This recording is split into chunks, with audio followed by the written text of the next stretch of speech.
상상해 보십시오. 어느 평범한 화요일 아침입니다. 당신은 출근길의 습관처럼 편의점에 들러 커피 한 잔을 집어듭니다. 평소처럼 2,000원이겠거니 하고 카드를 내미는데 점원이 난처한 표정으로 고개를 젓습니다.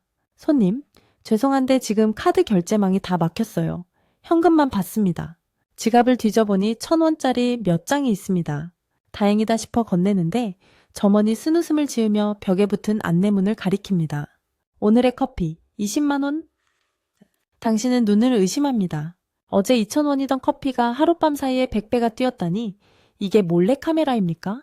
화를 내려고 하는데 가게 밖에서 웅성거리는 소리가 들립니다. 사람들이 은행 앞으로 미친 듯이 달려가고 있습니다. 굳게 닫힌 셔터 앞에는 업무 중단이라는 종이가 붙어 있고 누군가는 울부짖고 누군가는 셔터를 발로 차고 있습니다. 스마트폰을 켜보니 뉴스 속보가 화면을 가득 채웁니다. 정부 채무 불이행 선언, 국가 부도 사태. 영화 속 이야기 같으신가요? 아닙니다.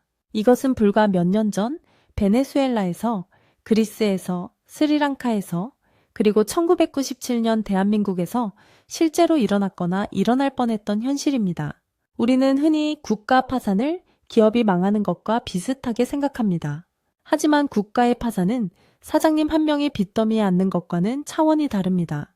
그것은 내 주머니 속의 돈이 휴지 조각이 되고 내가 믿었던 사회 시스템이 야생의 정글로 변해버리는 문명 생활의 종말을 의미하기 때문입니다. 오늘은 국가라는 거대한 배가 침몰할 때 그 안에 타고 있는 승객인 우리들의 삶이 어떻게 밑바닥까지 부서지는지 그 처절한 생존기를 아주 적나라하게 그려보려 합니다. 단순히 경제 용어를 설명하는 시간이 아닙니다. 이것은 언젠가 우리에게도 다시 닥칠지 모르는 가장 현실적인 공포 영화입니다. 국가 파산의 첫 번째 징후는 바로 돈의 죽음입니다. 국가가 빚을 갚지 못하겠다고 배를 째는 순간 그 나라의 신용 등급은 쓰레기 수준으로 추락합니다. 외국 자본은 썰물처럼 빠져나가고 자국 화폐의 가치는 나락으로 떨어집니다. 이때 찾아오는 불청객이 바로 하이퍼인플레이션, 초인플레이션입니다. 1차 대전 직후의 독일 혹은 최근의 짐바브웨를 떠올려 보십시오. 아침에 빵 하나를 사려면 수레에 돈다발을 싣고 가야 합니다.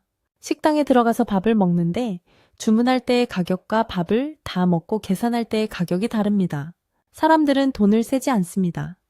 저울에 달아서 무게로 잽니다. 화장실 휴지보다 지폐가 더 싸기 때문에 실제로 돈으로 엉덩이를 닦거나 벽지로 바르는 기막힌 풍경이 펼쳐집니다. 여러분이 평생을 바쳐 모은 예금 1억 원이 있다고 칩시다. 어제까지는 그 돈으로 아파트 전세를 구할 수 있었는데 파산이 선언된 오늘 그 1억 원으로는 계란 한 판도 못 살 수도 있습니다. 중산층이 하루아침에 극빈층으로 전락하는 겁니다. 이때부터 사람들은 화폐를 버리고 물물 교환을 시작합니다. 금반지, 달러, 통조림 같은 현물만이 유일한 화폐가 됩니다. 의사나 변호사 같은 엘리트들이 외국인 관광객을 상대로 택시 운전을 하거나 구두를 닦는 모습, 망해가는 나라에서는 너무나 흔한 풍경입니다. 왜냐고요? 그들이 받는 팁 1달러가 한 달 월급보다 가치가 크기 때문입니다. 돈의 가치가 사라지면 그 다음으로 무너지는 것은 사회 시스템입니다. 이것이 두 번째 공포입니다. 국가는 세금으로 운영됩니다.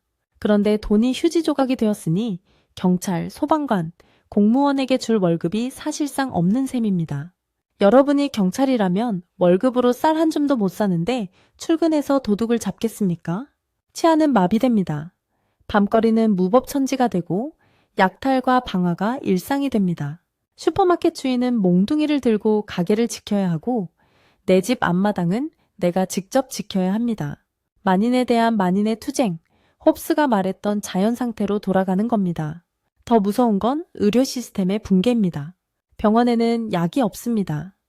수입이 막혔기 때문에 항생제, 인슐린, 진통제 같은 필수 의약품을 구할 수가 없습니다. 간단한 맹장 수술을 못해서 사람이 죽고 당뇨병 환자는 약이 없어 쇼크로 쓰러집니다. 전력회사도 연료를 수입할 돈이 없어 발전소를 멈춥니다. 하루에 전기가 들어오는 시간이 4시간, 5시간으로 줄어듭니다. 냉장고가 멈추니 음식이 썩고 에어컨과 난방이 멈추니 노약자들이 죽어나갑니다. 국가 파산은 단순히 지갑이 얇아지는 게 아니라 생존 확률이 낮아지는 생물학적 재난입니다. 세 번째 단계는 바로 국가 자산의 박앤세일과 주권의 상실입니다. 스스로 빚을 갚을 능력이 없는 나라는 결국 국제통화기금, 즉 IMF 같은 기구에 손을 벌리게 됩니다. 우리는 1997년에 이걸 겪었죠. 하지만 IMF는 자선단체가 아닙니다. 그들은 돈을 빌려주는 대신 아주 가혹한 구조조정 청구서를 내밉니다. 너희들 방만하게 살았으니 허리띠 졸라매라는 거죠. 공무원을 대거 해고하고 연금을 깎고 복지 예산을 전액 삭감하라고 요구합니다. 그리고 가장 뼈아픈 건 알짜배기 국가 자산을 헐값에 팔아치우라고 강요한다는 겁니다. 공항, 항만, 전기, 수도 같은 국가의 기간 산업들이 외국 자본의 손에 넘어갑니다. 우리나라 알짜 기업들이 그때 론스타 같은 외국계 사모펀드에 헐값에 팔려 나갔던 기억, 아직도 생생하지 않습니까? 그리스가 파산 위기에 몰렸을 때 독일을 비롯한 채권국들은 그리스의 아름다운 섬들과 유적지까지 매각하라고 압박했습니다. 나라의 땅과 역사까지 팔아서 빚을 갚아야 하는 치욕. 이것이 바로 경제 주권을 잃은 나라의 비참한 말로입니다. 국민들은 이게 나라냐며 시위를 하고 화염병을 던지지만 이미 주도권은 채권단에게 넘어간 뒤입니다. 마지막으로 국가 파산이 남기는 가장 깊은 상처는 바로 미래의 실종, 즉 인재 유출입니다. 나라가 망해갈 때 가장 먼저 짐을 싸는 사람들은 누구일까요? 돈 없고 힘없는 서민들이 아닙니다. 외국어가 능통하고 기술이 있고 해외에서도 먹고 살 수 있는 고급 인재들입니다. 의사, 과학자, 기술자들이 앞다퉈 탈출합니다. 이것을 브레인 드레인이라고 하죠. 젊고 똑똑한 사람들이 다 떠난 나라에 남는 것은 노인들과 저소득층, 그리고 희망 없는 빈 껍데기뿐입니다. 한번 빠져나간 인재들은 나라가 회복되어도 좀처럼 돌아오지 않습니다. 성장 동력이 완전히 꺼져버리는 겁니다. 베네수엘라 인구의 20%가 난민이 되어 국경을 넘은 사건은 한 국가가 파산했을 때 그 공동체가 어떻게 공중분해되는지를 보여주는 가장 슬픈 사례입니다. 자, 이제 다시 우리의 현실로 돌아와 보겠습니다. 대한민국은 안전할까요? 우리는 세계 10위권의 경제 대국이고 외환 보유고도 넉넉하니 절대 망할 일이 없다고 생각하시나요? 물론 당장 내일 대한민국이 파산할 확률은 낮습니다. 하지만 경고등은 곳곳에서 깜빡이고 있습니다. 가계부채는 세계 최고 수준이고 인구는 급격히 줄어들고 있으며 잠재 성장률은 0%대를 향해 가고 있습니다. 아르헨티나도 한때는 유럽 사람들이 부러워하던 세계 5대 부국이었습니다. 그들이 100년 동안 9번이나 파산할 줄 누가 알았겠습니까? 국가의 몰락은 예고편을 보여주지 않고 어느 날 갑자기 벼락처럼 찾아옵니다. 국가 파산이라는 최악의 시나리오를 들여다보는 이유는 공포에 떨기 위함이 아닙니다.